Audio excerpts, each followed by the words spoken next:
Hello students, स्वागत है आपका जेपी साइंस क्लासेस में। तो आज आप लोग के लिए बहुत ही महत्वपूर्ण और इम्पोर्टेंट टॉपिक पर हम बात करने वाले हैं। आज हम बात करने वाले हैं नीट एग्जाम के बारे में। तो नीट एग्जाम होता क्या है, इसे कौन कंडक्ट कराता है और कौन कौन इसको दे सकते हैं, कौन इसके लिए एलिजिबल है, कौन नहीं एलिजिबल है, और आखिर नीट एग्जाम होता क्या है, इसको देने के बाद हम आगे क्या कर सकते हैं, इन सभी चीजों पर हम चर्चा करने वाले हैं। तो देखिए, ये वीडियो सिर्फ उनको लिए है जो भविष्य में डॉक्टर बनना चाहते हैं या जिनके अंदर इच्छा है कि नहीं वो डॉक्टर बने, या फिर वो किसी और को बताना चाहते हैं वो कौन डॉक्टर हो सकता है, कौन नहीं हो सकता। तो इन सभी चीजों को जानने के लिए आप इस वीडियो को लास्ट तक बने रहिए। आपको हर एक चीज अच्छे से बताया जाएगा और कोई भी आपको डाउट नहीं रहेगा। तो चलिए स्टार्ट करते हैं। और नीट एग्जाम, नीट एग्जाम क्या होता है, तो सबसे पहले देखिए इसमें क्या देखेंगे। सबसे पहले इसमें देखेंगे व्हाट इज नीट एग्जाम, फिर देखेंगे what is eligibility and age limit, कौन कितना एज इसके लिए होता है, फिर आप कैसे इसके लिए रजिस्ट्रेशन कर सकते हैं, कहाँ रजिस्ट्रेशन होगा, साथ ही हाउ इसमें कितने सब्जेक्ट होते हैं, कितने क्वेश्चन होते हैं और कितने नंबर का होता है, और साथ में कितना फी लगता है। तो इन सभी चीजों को हम देखने वाले हैं बारी बारी से। तो वीडियो को लास्ट तक बने रहिए और एक एक चीज को अच्छे से समझ लीजिए ताकि आप आगे कोई भी दिक्कत न आए। तो चलिए आगे देखिए, इसमें देखते हैं व्हाट इज नीट एग्जाम। तो नीट एग्जाम होता है, तो याद रखिए नीट का फुल फॉर्म होता है national eligibility cum entrance test. यानी इस national eligibility cum entrance test आपका क्या होता है, नीट का फुल फॉर्म होता है। और याद रखिए कि नीट एग्जाम को करवाता कौन है, तो इसको करवाता है आपका कंडक्ट बाई एनटीए। यानी एनटीए आपका एक संस्था है जिसके द्वारा क्या होता है, कंडक्ट किया जाता है। अब आप पूछेंगे एनटीए क्या है, तो देखिए एनटीए फुल फॉर्म होता है national testing national testing agency. ये आपका क्या है, एनटीए का फुल फॉर्म है। नेशनल टेस्टिंग एजेंसी ही आपका नीट एग्जाम कंडक्ट करवाती है। अब देखिए नीट एग्जाम फुल फॉर्म हो गया, कौन करता है ये समझ आएगी आपको। इसके बाद आप नीट एग्जाम देते क्यों हैं, तो नीट एग्जाम वही देते हैं जिनको डॉक्टर बनना होता है। ऐसे नहीं आप नीट एग्जाम देने बाद आपको डॉक्टरी की पढ़ाई करनी होती है, या आप नीट एग्जाम देने बाद डॉक्टर की पढ़ाई करते हैं, तो उसमें कुछ कोर्सेज होते हैं। तो आप कौन कौन से कोर्स कर सकते हैं, देखिए नीट एग्जाम के बाद आप after NEET exam you can do, आप क्या क्या कर सकते हैं। तो सबसे पहले देखिए सबसे बहुत महत्वपूर्ण आपका है एमबीबीएस। यानी जितने भी स्टूडेंट्स नीट एग्जाम को देते हैं उनके दिमाग में ये होता है कि उनको एमबीबीएस करना है।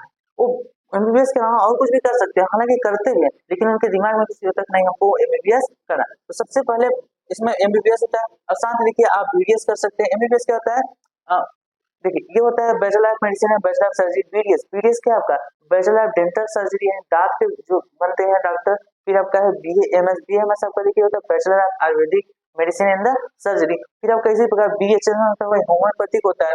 फिर बीएमएस यूनानी होता है, साथ ही वेटनरी। वेटनरी क्या होता है आपका, वेटनरी होता है जो पशुओं के डॉक्टर बनते हैं। तो इन सभी कोर्सेज को आप कर सकते हैं नीट एग्जाम के बाद।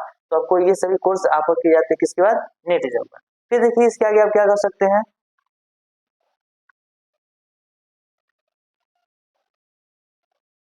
देखिए अब what is eligibility and the age limit. What is eligibility and age limit, क्या क्या एज लिमिट है, क्या क्या एलिजिबिलिटी है आपके लिए कि आप नीट एग्जाम कर सकते हैं। तो सबसे पहले आपको 12th पास होना होगा।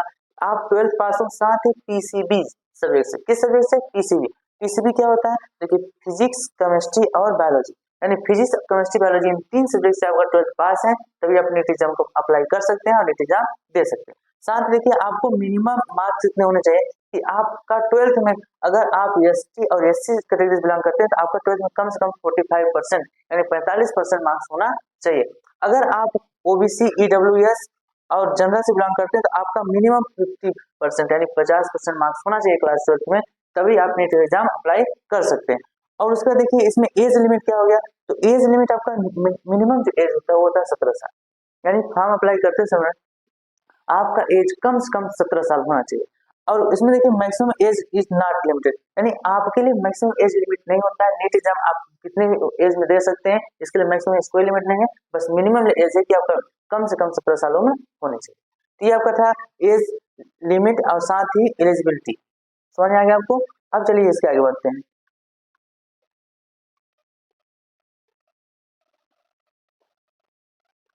देखिए अब हाउ मेनी सब्जेक्ट, यानी नीट एग्जाम में कितने सब्जेक्ट होते हैं, तो आपने देखा फिजिक्स केमिस्ट्री और बायोलॉजी। इसको थोड़ा और डिटेल कर लेते हैं। देखिए यहाँ पर there are 3 subjects in this exam, यानी इस एग्जाम के लिए 3 सब्जेक्ट होते हैं। कौन कौन से, आप क्या होता है, फिजिक्स केमिस्ट्री और बायोलॉजी। अब आप जानते हैं बायोलॉजी में 2 पार्ट होते हैं, बॉटनी और जूलॉजी। देखिए इसमें आपके बायोलॉजी के दोनों पार्ट आते हैं, बॉटनी और जूलॉजी, ये दोनों। अच्छा ये जो तीनों सब्जेक्ट हैं देखिए कौन कौन से क्लास के होते हैं, तो आप याद रखो ये आपके क्लास 11 और 12 दोनों का साथ में आता है। 11th और 12th दोनों का साथ में आता है। इस एग्जाम में आपको क्वेश्चन जो होते हैं 11th और 12th दोनों सब्जेक्ट आते हैं, तो आपको दोनों के एक साथ पेपर देने होते हैं। अब देखिए इसके बाद आपका क्या है, सभी सब्जेक्ट के 50 क्वेश्चन होते हैं। सभी सब्जेक्ट आपके देखिए होते 3 है, लेकिन बायोलॉजी 2 क्वेश्चन होते हैं, टोटल 4 सब्जेक्ट होते हैं और सभी सब्जेक्ट के आपके टोटल 50 क्वेश्चन आते हैं, उसमें से मात्र आपको 45 क्वेश्चन अटेम्प्ट करने होते हैं, यानी सिर्फ और सिर्फ 45 क्वेश्चन ही करने होते हैं। अब याद रखिए उसके बाद आपका देखिए टोटल नंबर ऑफ क्वेश्चन कितना होता है 200, यानी आप ये बताइए 4 सब्जेक्ट आपके पास है, कितने सब्जेक्ट है, देखिए आपके पास 4 सब्जेक्ट है और 4 सब्जेक्ट है और एक सब्जेक्ट से 50 नंबर का है, 50 क्वेश्चन है, टोटल कितने हो जाएंगे 200। लेकिन आपको याद रखिए कि 4 सब्जेक्ट में से मात्र एक सब्जेक्ट का 45 क्वेश्चन ही करना होता है, इन टोटल 180 क्वेश्चन ही आपको करना होता है। 200 क्वेश्चन में से मात्र कितना क्वेश्चन करना होता है 180 क्वेश्चन।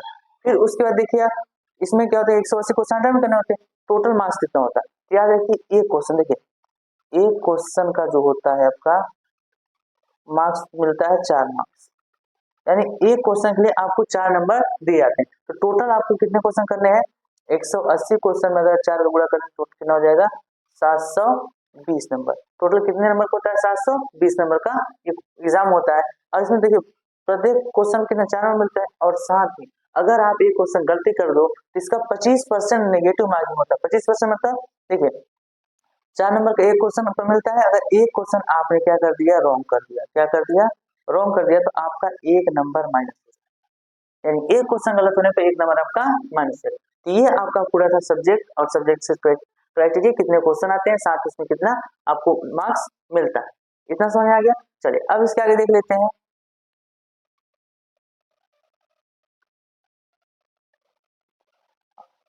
अब देखिए आपका आता है फी स्ट्रक्चर, कि अगर आपको इस एग्जाम को देना है तो आपका फी कितना लगता है। तो देखिए फी कितना लगता है, तो इसमें आपका जनरल अगर कैटेगरी से बिलोंग करते हैं तो 1600 रुपये लगता है, अगर आप ओबीसी या ईडब्ल्यू से बिलोंग करते हैं तो आपका मात्र 1500 लगता है, और अगर SC ST से है तो आपको सिर्फ 900 रुपये देना पड़ता है इस एग्जाम को फी रजिस्ट्रेशन करने के लिए। समझ में आ गया। अब इसके बाद देखिए क्या होता है आपका,